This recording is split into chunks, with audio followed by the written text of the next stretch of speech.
The Tom Woods Show, episode 1280. Prepare to set fire to the index card of allowable opinion. Your daily dose of liberty education starts here. The Tom Woods Show. Folks, you'll never guess I have yet another free ebook out. If you're like me, you stand up and cheer when professors resist the PC culture in universities. Well, I got a bunch of great stories for you in my new book, Think for Yourself, Professors Who Resisted the Mob Tell Their Stories. Grab your copy at againstthemob.com. Hi, everybody. Tom Woods here. I thought today we would talk a bit about the Trump phenomenon and where it stands today, as well as the Democrats in the wake of the midterm elections. And joining us today is Dan McCarthy, who has a column in the New York Times out just the other day on this very question. Dan is editor-at-large of the American Conservative magazine, and he is currently editor of Modern Age, a conservative journal dating back to the 1950s. Check it out at modernagejournal.com. Dan, welcome back. Thanks, Tom. Delighted to be here. Nice column in the New York Times. I don't know how you keep getting away with it, but you have that sophisticated air about you, and that allows you to get away with saying outrageous things. That's my theory anyway. So you're trying to assess the significance of the midterms here, and I realize that I'm kind of a day late on this, but just the way in the schedule that I do for recording the podcast, there was no way for me to get anything out any sooner. And then I saw your column, and I thought, all right, here we go. I'm going to rope McCarthy in to help me out talking about this. Everybody's got a theory as to whether the midterms represented a repudiation of Trump, a triumph of Trump, a purple wave, a purple ripple. What is your overall assessment of what it means? Well, I think the whole metaphor of a wave is inappropriate. And what we have here is instead a tide. The difference between a wave and a tide, of course, is that a tide is a regular phenomenon. It comes in and it goes out. And that's what we've seen with this midterm election, because each of the last four presidents, starting with Bill Clinton, then also with George W. Bush and Barack Obama, and now Donald Trump, we've seen the president lose control of the House of Representatives. And except for Bush, it happened to all of them during their first term. So this is now a sort of repeating phenomenon in American politics. And I don't think it speaks, really to the particular strength or weakness of the presidents themselves that you see this phenomenon. Instead, it's the degree of the phenomenon. It's the size of the change that I think is most significant. And Donald Trump lost fewer seats in the House this year than Bill Clinton had lost in 1994 or than Barack Obama lost in 2010. So that's a pretty impressive result, especially considering that Donald Trump is meant to be some sort of historically abnormal, completely incompetent, completely shocking and extreme kind of president. In fact, voters seem to be pretty comfortable with him. Are there any particular races, whether in the House or the Senate, that might be some kind of bellwether, or even if that's too over the top, nevertheless were interesting races in that it made sense that we should want to keep an eye on them, and interesting in how they turned out? Yeah, there were a number of interesting races. I think one thing that can encourage Trump supporters and Republicans right now is how well the party did in Florida and also in Ohio. But in Florida, you had two very tight races for Senate and for governor, both of which the Republicans prevailed in. And of course, Florida is a key battleground in presidential elections. So that really gives Donald Trump, I think, something he can rely on come the next election. And similarly, doing well in Ohio also is something that Republicans should never take for granted. But with that in their favor, they are feeling pretty comfortable. I think the elections in Pennsylvania and Michigan, which were two states that Donald Trump won in 2016 and that are going to be battlegrounds again in 2020, those elections went in favor for the Democrats this November. But I don't think that really tells us very much about what the 2020 race is going to look like. In Pennsylvania, the Republicans didn't really have an A-list candidate going up against the Democrats for the Senate and the governorship. Lou Barletta, who was the Republican running against Bob Casey for the U.S. Senate from Pennsylvania, was someone who'd been a pretty solid Republican congressman, had a background as a mayor as well. But he really ran a very poor campaign for Senate, and he just didn't have the kind of energy that one would expect from someone who was running on a kind of Trumpian America First platform. So it seems to me that there are very local explanations for some of the Republican failures this year, whereas it seems to me there's more of a cultural explanation for the success of the Republicans in Florida. I think that the state really is tilting in their direction. Having said that, Florida did just pass a constitutional amendment to re-enfranchise felons. So that may be a factor in 2020, that you'll have a different electorate in Florida than you have right now. Right. Now, in Florida, we had a couple of close races for governor, first of all, and then also for Senate. And Rick Scott apparently prevailed there, the Republican. The thing is that I've heard it said that Rick Scott winning in Florida in the U.S. Senate, well, at the same time, you have a much clearer ally, Trump ally, in Dave Brat in Virginia, who lost in his House race. And does the addition of a Rick Scott make up for the loss of somebody as, a known quantity like a Dave Brat? Well, as far as Florida is concerned, I would say that the DeSantis race is perhaps the better analog to Donald Trump. So DeSantis was running for governor in Florida, and he campaigned in a style that was a bit more like Donald Trump than what you would see from someone like Rick Scott. And the fact that DeSantis beat Gillum in the governor's race in Florida suggests that Trump has a good benchmark in terms of 2020. He can do at least as well as DeSantis did, and probably a lot better. And in fact, Trump came into Florida and campaigned very hard for DeSantis. So this really was a kind of proxy fight for 2020 and what we're going to see in the Sunshine State that year. As far as Dave Brat goes, I have to say, I'd heard before the election, in the weeks leading up to it, from several sources that were very friendly to Dave Brat, but who said that Dave Brat made exactly the same mistake that his predecessor, Eric Cantor, had made several years ago. Eric Cantor was, a kind of DC-focused K Street Republican. He neglected his district, and he got voted out. Now, Dave Brat is not a K Street Republican. As you said, he's actually a pretty good ally for President Trump. He's a pretty good ally for, the rather more serious kinds of libertarians in the House. But Dave Brat also, from what I heard, did not go home to his district enough. He didn't feel like he had settled into his district enough. He was much more of a kind of, in some ways, a philosopher politician, or perhaps a critic would say a DC politician. But he just drifted away from his district. And as a result, he lost. It's a much more combative and competitive district than any politician can take for granted. You said something about demographics, and nobody is supposed to say that there are some groups that vote particular ways and other groups vote other ways, even though all you have to do is look at the numbers. It's like it's racist to point this out, even though everybody knows that's what happens. So in Florida, I was looking at some of the numbers about men versus women and Hispanics versus non-Hispanics, and Hispanics were much, much more likely to vote Democrat. And some people say, well, that's because they're scared off by the Republicans' anti-immigration rhetoric. But I don't think that's really true, because even very, very pro-immigration Republicans have struggled with the Hispanic voters. So given how close these races were, maybe it's just a matter of time as the numbers change before you will be able to get what you want in Florida. You will be able to get that governor who wants to raise taxes, who wants to bring all the bad New England policies that have hurt those states and bring them down to Florida and implement them there. You may get your wish eventually. So that's a factor. Well, one of the things in particular that's influenced Florida is that you've had a wave of migration, internal American migration, in fact, coming from Puerto Rico. That as Puerto Rico not just has suffered from hurricanes, but also has had a financial crisis that's been going on for years now. You've had waves of economic refugees basically coming from Puerto Rico, which is an American territory, to Florida. And that's, not only changed the ethnic demographics, but it actually changes the class demographics as well. That introduces a, poorer, set of people who can be, attracted by democratic messages. The demographic question is something I think Republicans have to get their minds around, but it's also something that Democrats can't really just lie back and think is going to always benefit them.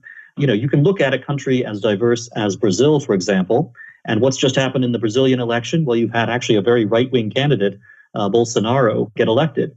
You can look at a country like India, which is one of the most, diverse countries on the planet in terms of its, ethnic splits, in terms of its religious divisions, in terms of all sorts of things. And India, too, has a very, nationalist government. Multiculturalism isn't always going to play in the Democrats' favor, I think, and they're going to be surprised by that. And you saw a little bit of this, I think, during the Kavanaugh hearings and the Kavanaugh protests as he was about to be confirmed to the Supreme Court. that really you had a lot of white liberals who got very interested in this Kavanaugh brouhaha and who went out and protested. But even in Washington, D.C., which is a majority black city and a majority Democratic city by an even larger margin, you didn't see a lot of non-white Democrats come out and start protesting the Kavanaugh hearing. So Republicans do have a problem. The demographics are something that should worry them. But I think Democrats also have a problem that they haven't really grappled with. And that if you can find a way, for example, to make economic nationalism appealing to non-whites, you could have a really big realignment happen. Kind of like how Donald Trump was able to go after industrial voters in the Midwest in 2016. These were voters that Republicans had written off since Ronald Reagan. But in fact, when they heard the right message, they turned very quickly. The other demographic issue to talk about is age. Now, one reason that Republicans have been able to get away with not really connecting as well with the young is that no matter how many get out the vote drives you have for the young, they just don't show up, at least not in the numbers that older folks do. So Republicans have been able to hold that off. But it seems like quite a significant, I haven't seen the numbers, but just culturally, it seems like there's a huge gap there. But on the other hand, maybe it's the case that as you get older and you see that the world is slightly more complicated than I want something, so let's pass a law to give it to me, that maybe the world doesn't work that way. Maybe you're more likely to become a Republican, and then it kind of solves the problem. So now you become somebody who is older and therefore more likely to vote, and now you're more likely to be a Republican. Maybe the problem solves itself. I don't know. What do you think, if anything, the Republicans need to do with regard to the youth? Yeah, I wish I had a magic bullet for that. A part of it is not just youth by itself, but it's the indoctrination and the way our educational system is currently working. And in fact, you'll see that one of the clearest distinguishing marks now between Trump supporters and Trump opponents, or between Republicans and Democrats, tends to be education. That if you look at people who only have a high school education, whether they're men or women, and even across different demographics sometimes, you'll find that they have a stronger tendency to vote for Republicans, and especially a stronger tendency to vote for someone like Donald Trump. By contrast, the more educated you are, supposedly, if you have a college degree, if you have an advanced degree, those things are indicators that you're more likely to vote Democratic and more likely to support basically, what Donald Trump would call probably globalism. So this is one of the major fault lines in our politics in the years to come here. It's unlikely that people are going to stop going to college. It's unlikely that the colleges are going to stop being ideologically left-wing centers of indoctrination as much as learning. So it's hard to see what will happen here, but I suspect reality tends to reassert itself.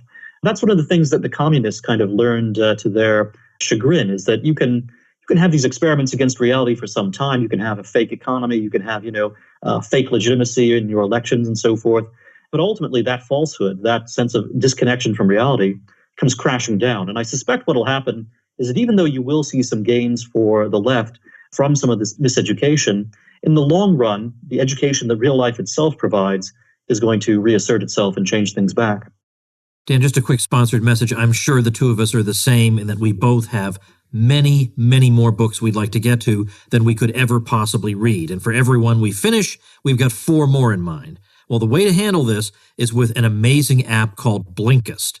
Blinkist is the only app that takes thousands of the best-selling nonfiction books and distills them down to their most important elements, so you can read or listen to them in under 15 minutes, all on your phone. So with Blinkist, you'll expand your knowledge and learn more in just 15 minutes than you can in almost any other way. Plus, you can listen anywhere. I like to listen to Blinkist while I'm out and about because I'm always driving my daughters someplace. The Blinkist library is massive, from timeless classics like Think and Grow Rich to current bestsellers like The Laws of Human Nature. Right now, for a limited time, Blinkist has a special offer just for our audience.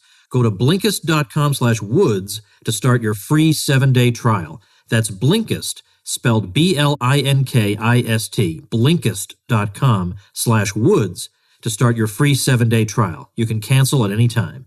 Blinkist.com/woods. Well, Dan, as we're recording this, we're reading that Jeff Sessions submitted his resignation to Trump, and there's now an interim figure holding that office, and then they'll appoint somebody else.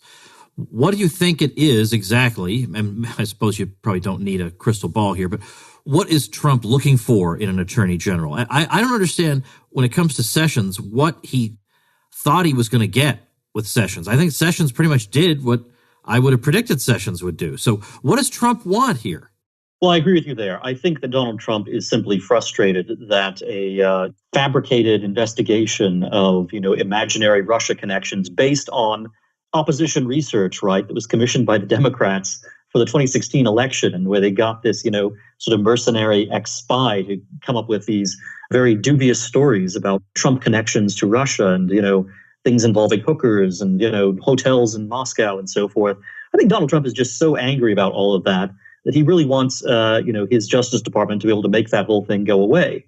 And unfortunately, I mean, just the way the system works, you can't snap your fingers and just banish this stuff. And if you do, act the way that Donald Trump would like, an attorney general like, Jeff Sessions to have acted, chances are it actually only makes the problem worse. And in fact, I think it was a mistake for Donald Trump to fire Comey when he did. Comey, the head of the FBI, should have been fired right away, right from the beginning of the administration. But by firing him in what seemed to be a context involving the Russia investigation, Donald Trump kind of made it easy for his opponents to go out there and start, an independent investigatory campaign with Robert Mueller. So I don't know that there's any attorney general who can live up to the expectations that Donald Trump might have for putting an end to this investigation. And in some ways, as bad as the investigation might be, as much of a nuisance and distraction as it might be, fighting against it so hard is actually going to make things kind of worse. So I think that, this is an area where Donald Trump needs a bit more patience than he's so far been willing to exhibit. It seems like every presidential election cycle, we start getting into politics a little bit earlier and earlier each time. When in 2019 can we expect to see Democrats starting to announce their campaigns? They'll start unofficially campaigning, as they have been already to some degree, to a much greater extent, basically right now. And, already you're seeing a little bit of Beto O'Rourke buzz coming out of his defeat in Texas.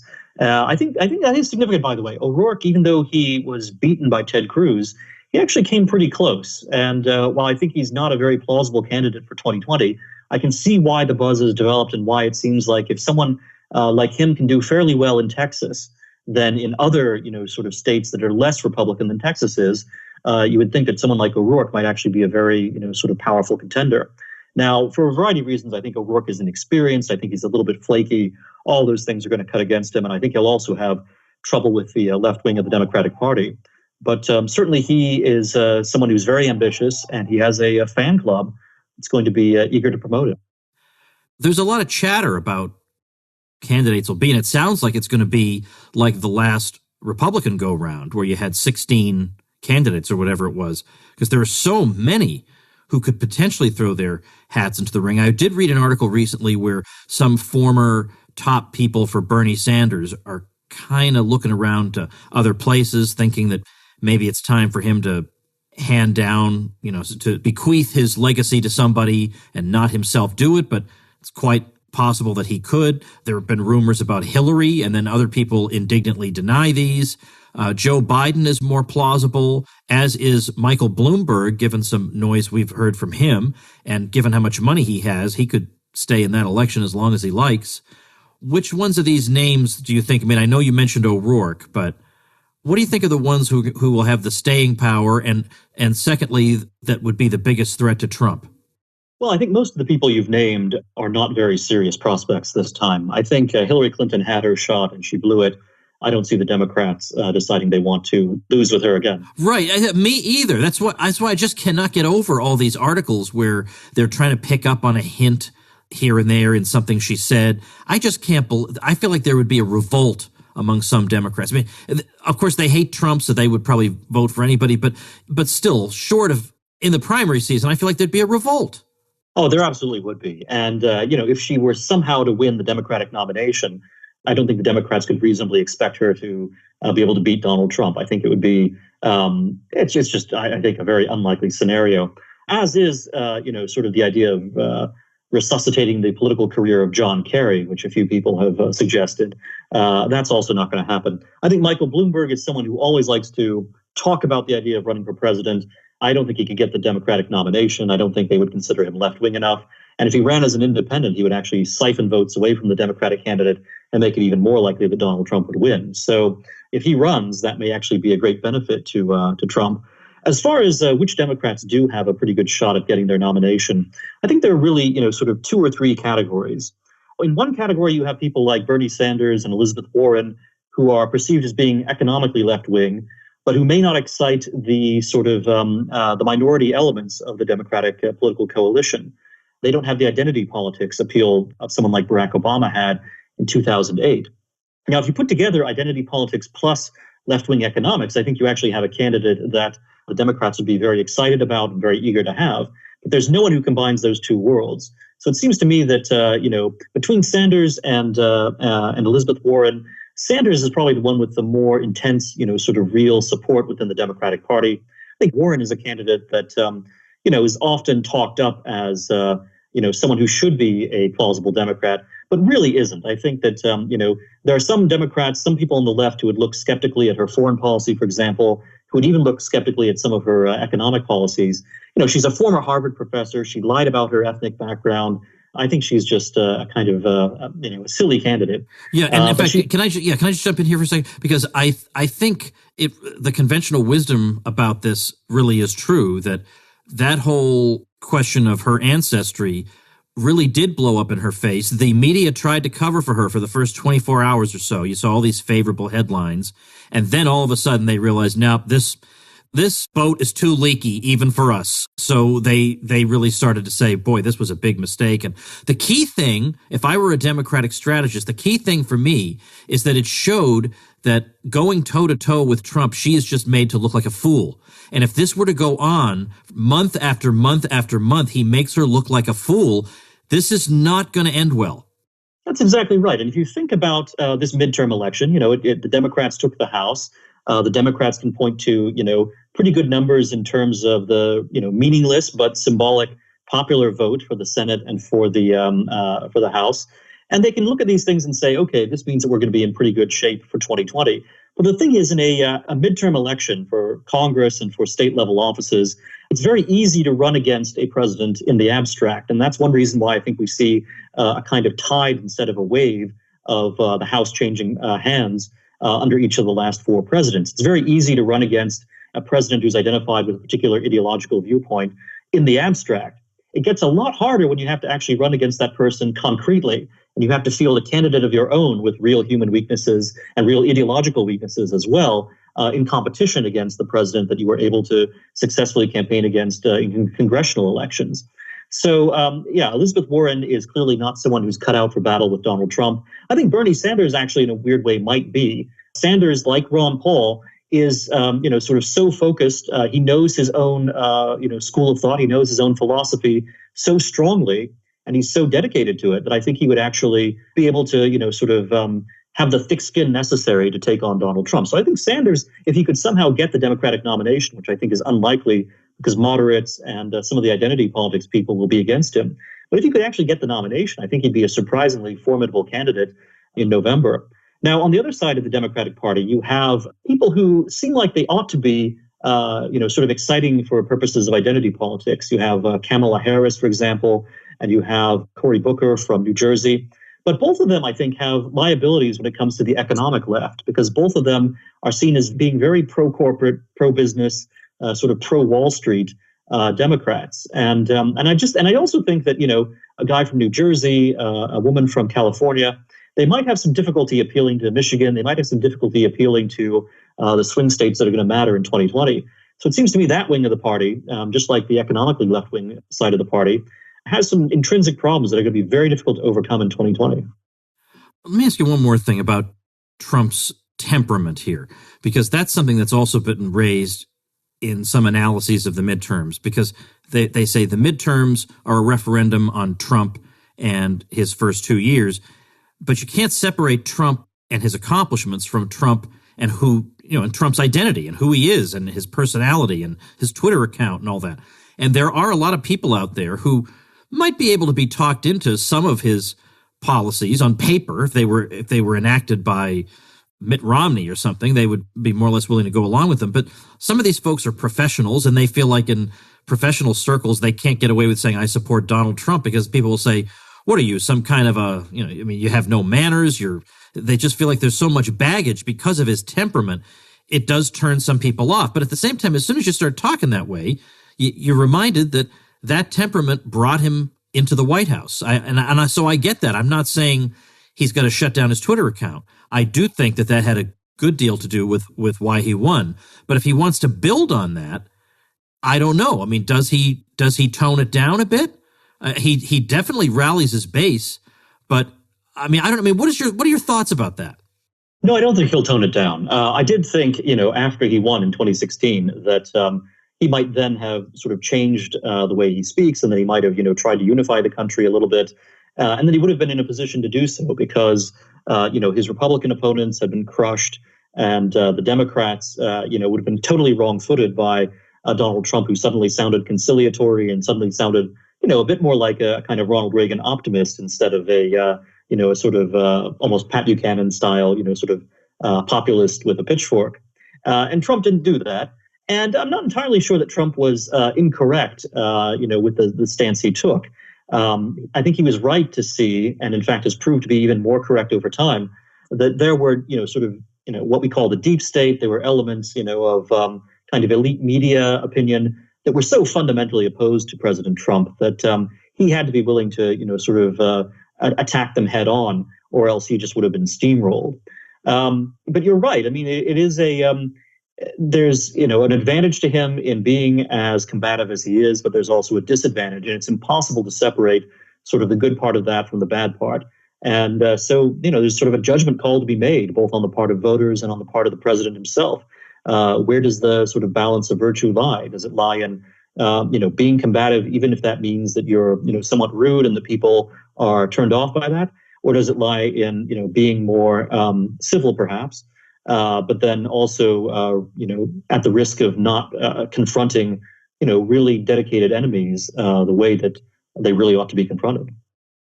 Do you think, I know this involves some prognostication here, but do you think the Democrats are going to move forward with anything like impeachment? No, I don't. And in fact, I think the Democrats are kind of facing some difficulties here. First of all, I mean, obviously, impeachment would have very little chance of succeeding in convicting and removing President Trump because the Senate is in Republican hands. And even if, the Democrats had, somehow won the Senate by a very thin margin, remember, you actually have to have a supermajority in order to convict and remove a president. So certainly impeachment cannot succeed.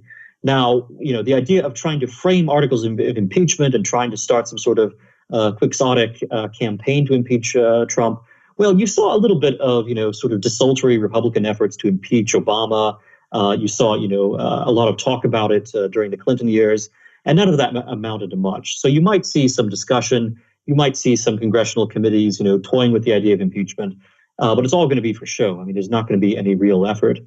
Now, the Democrats, I think, even have a problem in terms of some of the congressional hearings they can hold to look into, for example, President Trump's tax returns or looking into various aspects of the administration.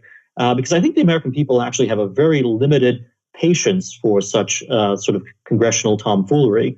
You saw that the whole Benghazi thing that Republicans whipped up against Hillary Clinton really didn't go very far. It was good for the Republican base, but nobody who voted against Hillary Clinton in 2016, it seems to me, did so simply because of the Benghazi hearings or things like that.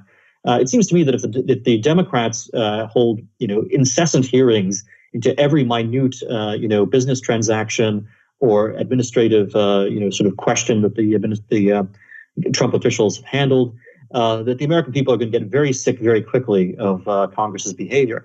Finally, I should just note, remember, as controversial as Donald Trump might be, his popularity ratings may be in the low 40s, but you can always count on one institution having far lower public approval ratings than the president, and that's Congress. Congress routinely has, barely double-digit or sometimes single-digit approval ratings from most Americans. So it seems to me in a battle between a Democratic Congress and President Trump, it's the Democrats in Congress who are going to be the unpopular ones. Dan, give us a quick, I always ask you to do this, but it couldn't hurt each time. Tell us something about Modern Age and how people can read it and anything interesting coming up there. Well, I am delighted to say that the fall 2018 issue of Modern Age has just been published.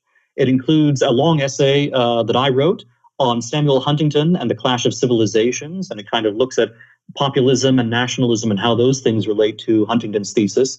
So I think listeners of the podcast will find that very interesting indeed. We have other great material in the issue, including Peter Hitchens writing about the British philosopher John Gray's new book on 7 types of atheism. And we just have a wealth of phenomenal material. You can subscribe to Modern Age by going to isi.org, which is the publisher of Modern Age. You can also look at Modern Age articles online and also find a way to subscribe at the URL modernagejournal.com. All right, I'll link to that at tomwoods.com/1280, and I'll also link to your New York Times column. I'm going to have to get used to saying things like that, Dan. Just doesn't seems foul in my mouth to say things like that, but I'll definitely link to it because people should take a look at what you're writing, and I always find it interesting. And when you sent that column out to a select group of friends, as soon as I saw the subject line, I thought we're getting Dan on the show. So I appreciate it. Excellent. Well, I really appreciate that. Well, and the link is helpful too. I think, I've never inquired about my traffic numbers whenever I write there, but I'm sure that the more traffic it gets, the more helpful that is for future endeavors. Right. So help Dan McCarthy by clicking on that link. Okay. And then you can leave and go read some other publication. Thanks a lot, Dan. I appreciate it. Thanks, Tom.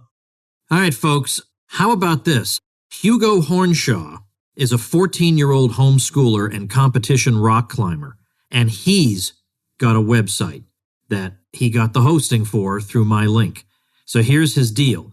He's currently ranked number 1 for his age category in his state of New South Wales, Australia, and is hoping to compete for his country next year. Hugo has started a website and a YouTube channel with regular video tutorials on climbing, training for climbing, product reviews, and even some health and nutrition advice.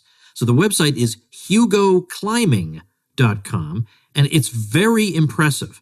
From there, you also click through to his YouTube channel. So Hugo is asking if you could please help out by subscribing to the channel on YouTube, because now, in order to monetize a YouTube channel, YouTube requires 1,000 subscribers. So if you could help out Hugo, a 14-year-old homeschooler who's a competition rock climber, he would certainly appreciate it. So get there by visiting hugoclimbing.com. See how I help out my listeners? All you got to do is get your hosting through my link. I'll give you a nice publicity like this, plus membership in my bloggers group, some free tutorials to get you started, and a backlink on my site, which will give you some nice SEO juice. How do you get those things? Check out tomwoods.com/publicity for the details. I'll see you tomorrow.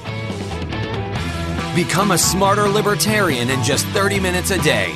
Visit tomwoods.com to subscribe to the show for free, and we'll see you next time.